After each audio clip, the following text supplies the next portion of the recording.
Hello everyone, welcome back to Math 251. This is section 4.5, and actually we are going to take 2 days to cover this section.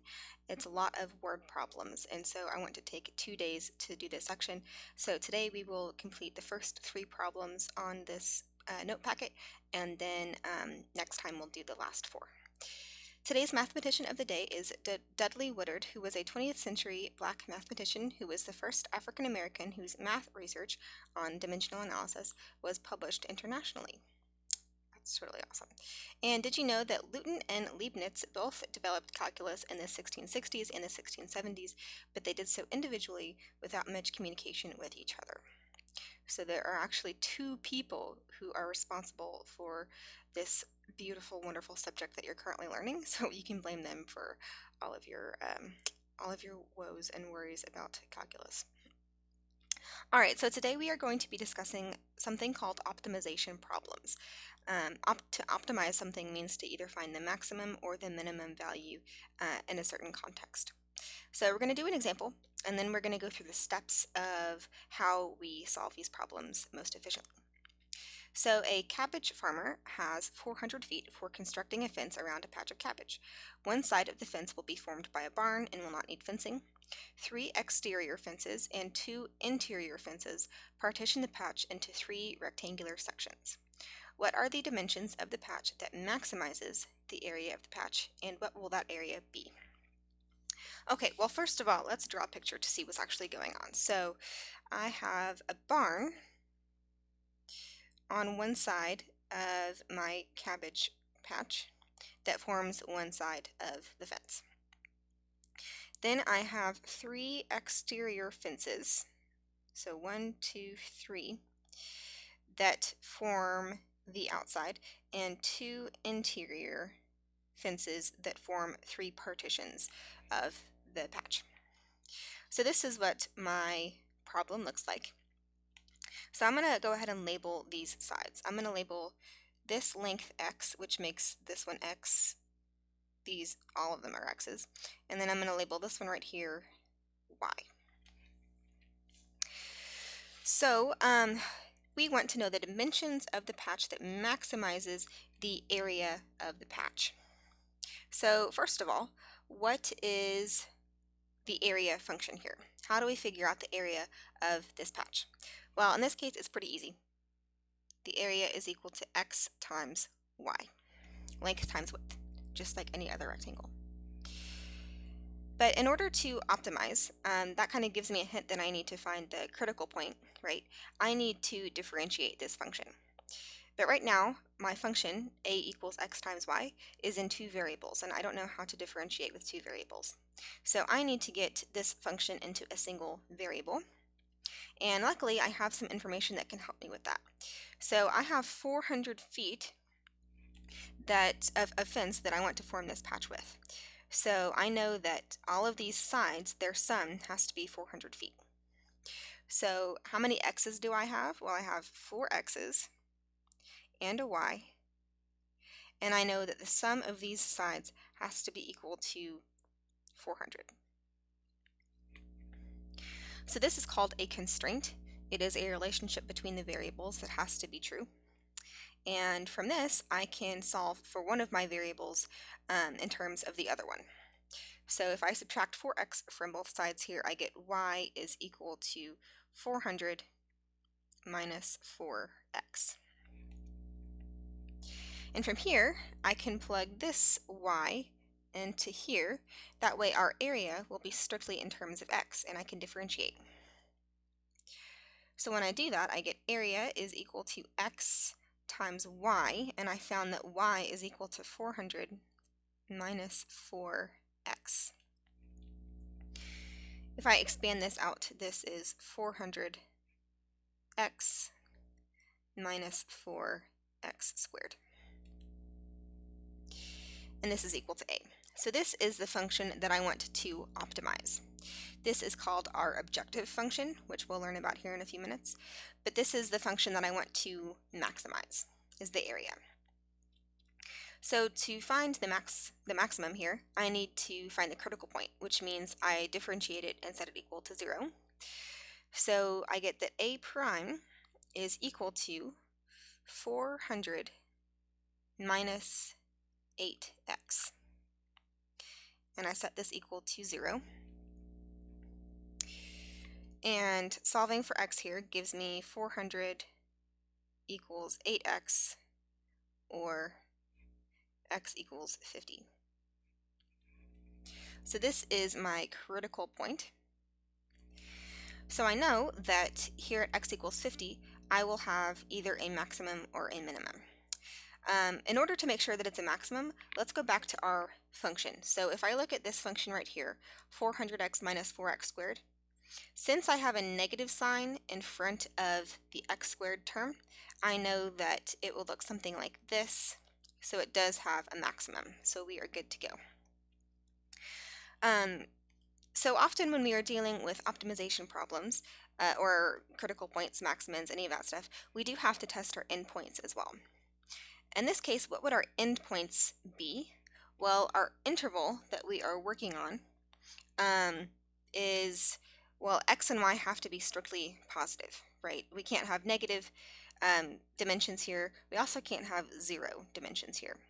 So our endpoints can be thought about as like 0 to infinity, really, right? They could be really big. But it does not make sense to test these two endpoints. So I put parentheses around the 0 because we don't include that point. But really, I can't even test that endpoint. It doesn't make sense in this context to test the endpoint as a critical point. So we just have one critical point, x equals 50. So if x equals 50, we need to solve for y now, and then find the total area. I can solve for y using this equation, or actually even better, whoops, this one. So I get y equals 400 minus 4x, or 400 minus 4, we found x to be 50.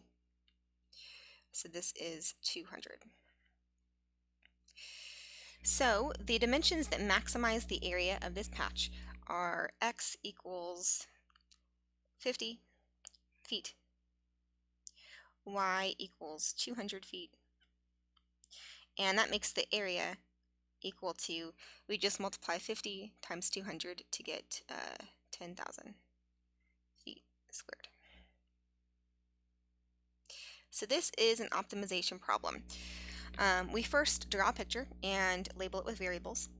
Then I write the function that needs to be optimized. I had to do some algebra in order to get it into a single variable. I find my critical points, and then I solve from there. So let's write a summary of the steps that we just did. This is how we'll do all optimization problems. So my first step is I identify the variables and draw a picture.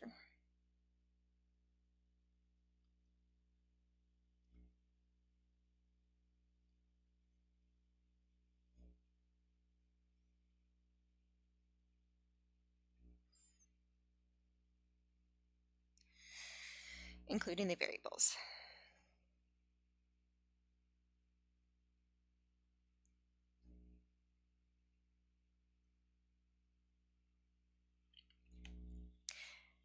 After I draw a picture with the variables, I identify the function that needs to be optimized.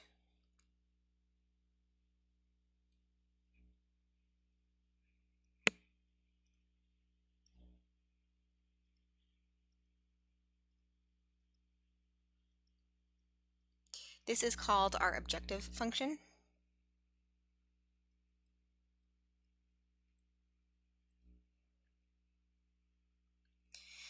And write it in terms of the variables.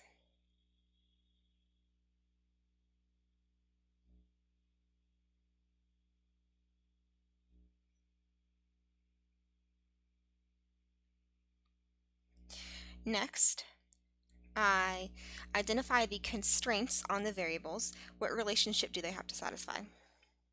Oops. Oh, sorry.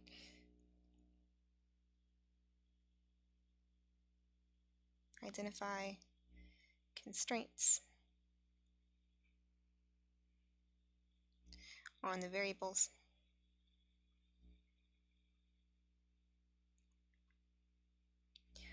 All right. Then I use those constraints to eliminate all but one independent variable in the objective function. Whoops, use constraints.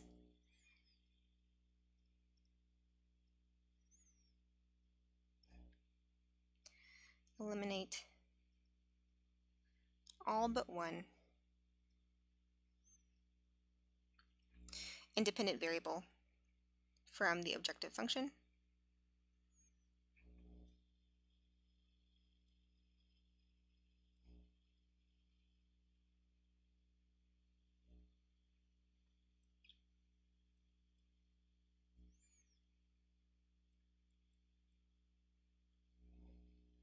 All right, then I write the objective function in terms of this single variable.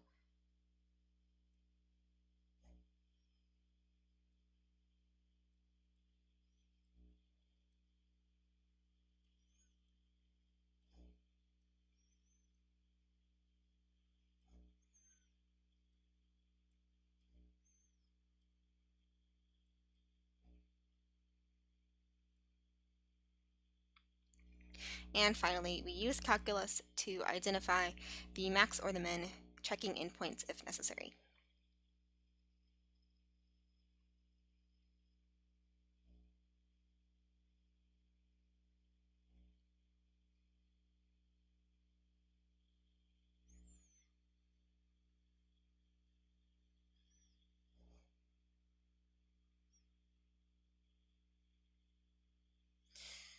So these are the steps that we'll always take in order to solve these optimization problems. Let's go back to example 1 and identify each of these steps. So my first step is drawing a picture. That was right here when we draw a picture and labeled it using the variables. I identified the function that needed to be optimized. That was here. I identified the constraints on the variables. That is this right here. Use the constraints to eliminate all but one independent variable. So that was right here. And this is also writing our objective function in terms of that independent variable. And then the rest of it is using calculus to find the max and the min. So I guess that is right here. So these are the steps that we'll take. Let's do another example. Suppose an airline policy states that all baggage must be box-shaped with the sum of the length, width, and height not exceeding 64 inches. What is the greatest volume that the baggage could be if the base was a square? All right, our first step is drawing a picture. So we have, I'm so bad at drawing 3D shapes, but we're going to give it a try. Okay, here we go. Here is our, no, oh my gosh, that's so bad, isn't it? It's fine. Okay, this is better. Maybe, I don't know. All right, we'll call that fine. So this is our box-shaped luggage, and it has a square base. So that means that this dimension, which I'll call W, and this one right here are the same. So we have W and W there, and then I'm going to call my height H. These are the variables that we're dealing with. We have a square base and a height.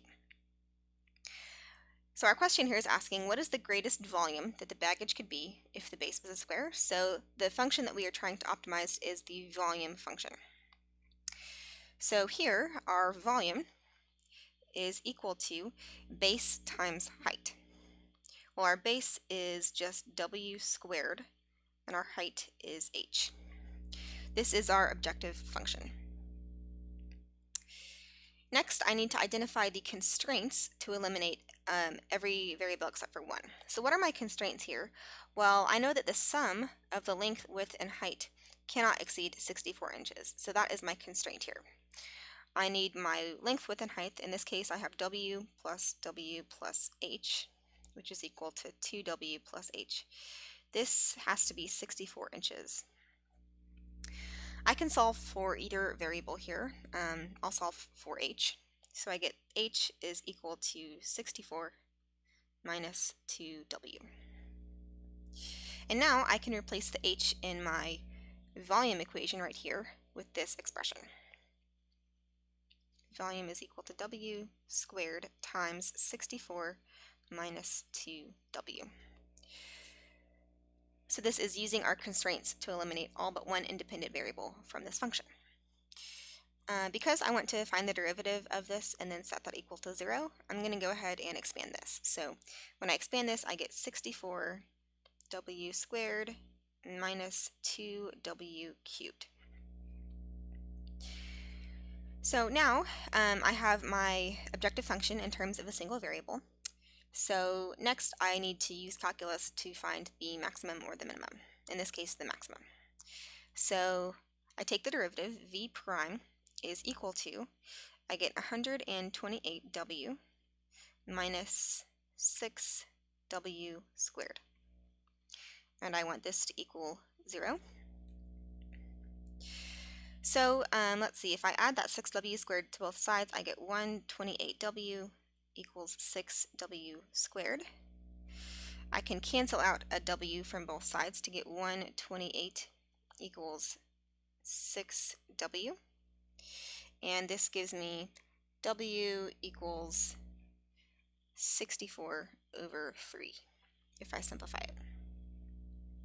So that means the length of the square base on either edge is 64/3. Next, we need to solve for the height. So I see this relationship that I can easily use to solve for the height. So height equals 64 minus 2w. In this case, we have 64 minus 2 times 64/3, which also just happens to be 64/3. So in this case, the luggage with the greatest volume happens to be a cube. The base length and the base and the height are the same dimension. So now we have to compute volume. So volume is equal to w squared times height. In this case, we have our w is 64 over 3 squared times our height, which is also 64 over 3.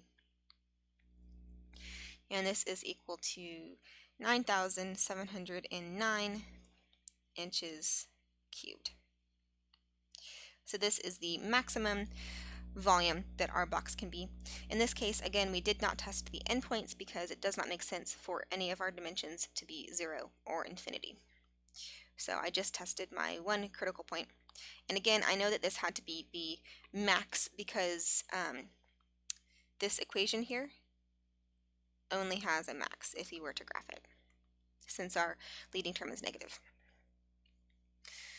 All right, hopefully you're feeling okay about this.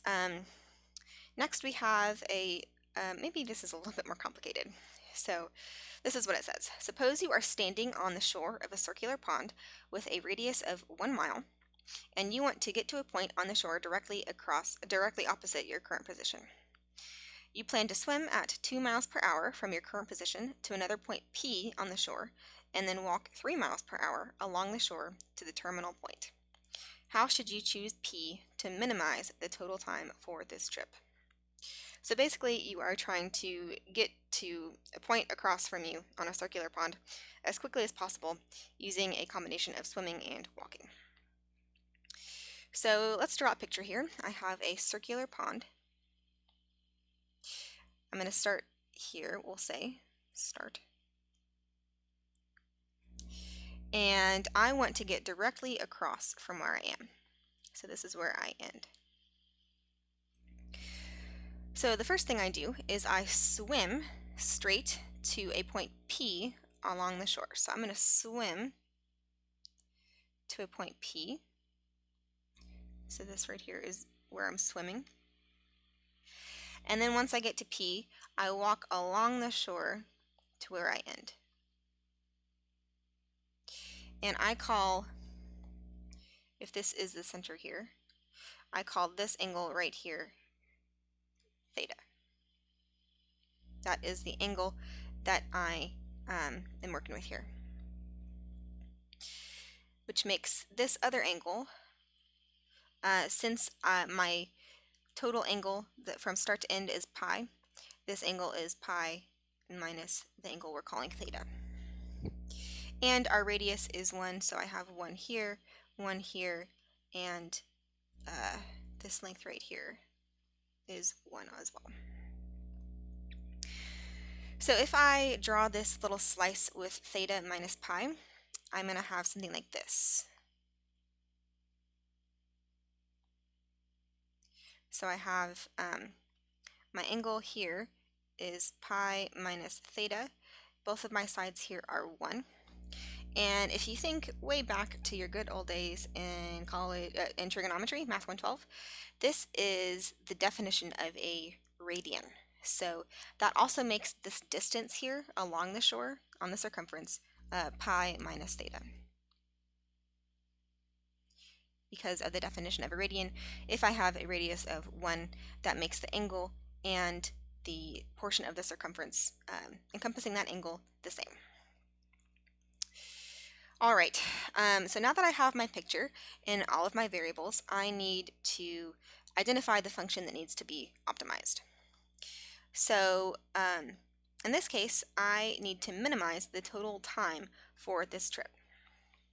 So I'm going to say t for time is equal to swimming time,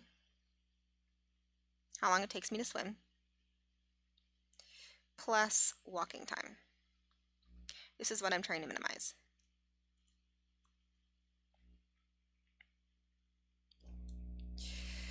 And what is my interval of interest here? In this case, it does make sense to test the endpoint, because if my angle here was equal to 0, that means that I did not swim anything, so I'm walking everything.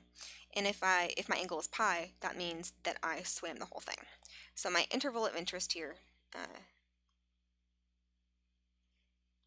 is 0 to 2 pi inclusive, 0 to pi inclusive. Okay, so now I need to figure out how to get swimming time and walking time. So what is the distance that I am swimming? So here I have, if I draw my swimming picture, I have this distance, and I have 1 here, 1 here. This is the distance that I am swimming, and I have this angle here. So I don't expect you to know this relationship, but I'm going to give it to you right now. This distance here, if I look back at trigonometry, this distance is equal to 2 sine of theta over 2. That's a relationship from trig. You might have learned it, but again, I don't expect you to know this. So my swimming distance, from which we can calculate swimming time, is equal to 2 sine of theta over 2. And in order to get swimming time, I know that time is equal to distance divided by speed. So the distance that I am swimming is 2 sine of theta over 2. And my speed, it says that I can swim at 2 miles per hour. So the time that it takes me to swim this distance is sine of theta over 2. All right, so that's my swimming time. What about my walking time? Well, I've already seen in this picture right here that my swimming distance is pi minus theta. So my walking distance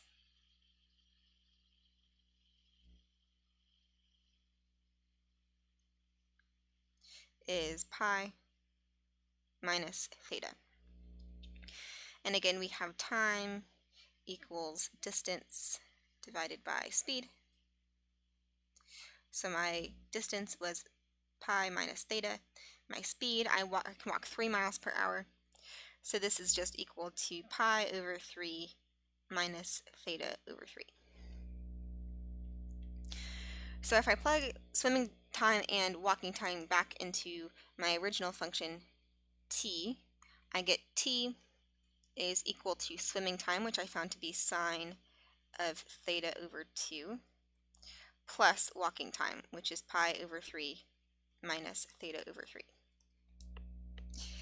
In this case, I already have my this is my objective function, it's already in terms of a single variable theta, so I don't need to simplify in any way. I don't have any more constraints that I need to deal with here. We are already in terms of a single variable. So that's basically skipping steps 3 and 4 here. Okay, so now I need to identify the critical points of this objective function. So I will do so by finding the derivative t prime. So I get t prime is equal to, using the chain rule on sine of theta over 2, gives me 1/2, that's the derivative of the inner function, cosine of theta over 2. The derivative of pi over 3 is equal to 0, since that's a constant, minus 1/3. And again, this is equal to 0, since I am finding the critical points. If I add that 1/3 to the other side, I get 1/2 cosine of pi over 2 equals 1/3. Multiplying 2 through to get rid of that 1/2 gives me cosine of theta over 2 is equal to 2/3. So now to solve for theta, what do I need to do? Well, if we again think back to Math 112, I need to use cosine inverse, or arc cosine, here to solve for theta. So if I take the cosine inverse of both sides, I get that theta over 2 is equal to cosine inverse of 2/3, or theta equals 2 cosine inverse of 2/3. And this makes theta, if we do the math, equal to 1.68 radians. This is our critical point.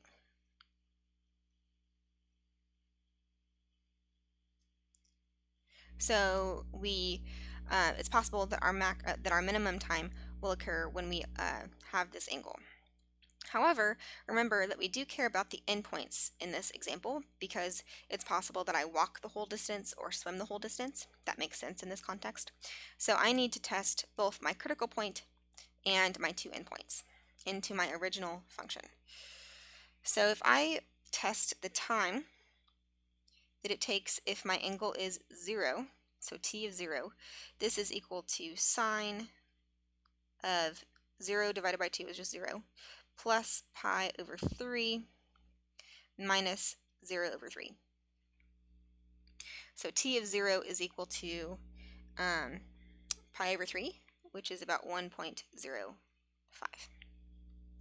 So this means that if I were to have an angle of 0, which means I would walk the whole way, then my total time it would take would be 1.05 hours. I need to test my other endpoint, t of pi. This is equal to sine of pi over 2 plus pi over 3 minus theta over 3, which is pi over 3. So in this case, my plus pi over 3 and minus pi over 3 cancel. I'm left with sine of pi over 2, which is just equal to 1.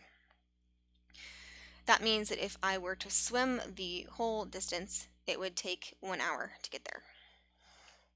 And finally, I need to test my critical point, which I found to be 1.68. This is sine of 1.68 divided by 2 plus 1.68, plus pi over 3 plus 1.68 divided by 3. And this is equal to 1.23. So in this case, that was actually my maximum out of all of these three. So the minimum here is t of pi. That means that my angle here is pi, which means I swim the entire distance. So to minimize time,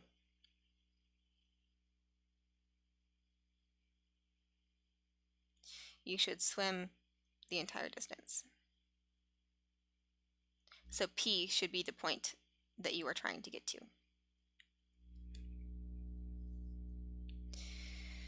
Whew, that was quite an example. But we still did the same steps, right? So we drew a picture, we identified our variable. In this case, the objective function t was a little bit tricky to find since we had to do some algebra there in order to find swimming time and walking time. But then from there, we followed the same steps. We found the derivative, set it equal to 0 to find our critical point, and here we did have to test our endpoints. So we have to be careful to do that when it is necessary. All right, so those are the 3 examples for today. And then next time we will do the following 4 examples. So I'll see you then. Have a good day.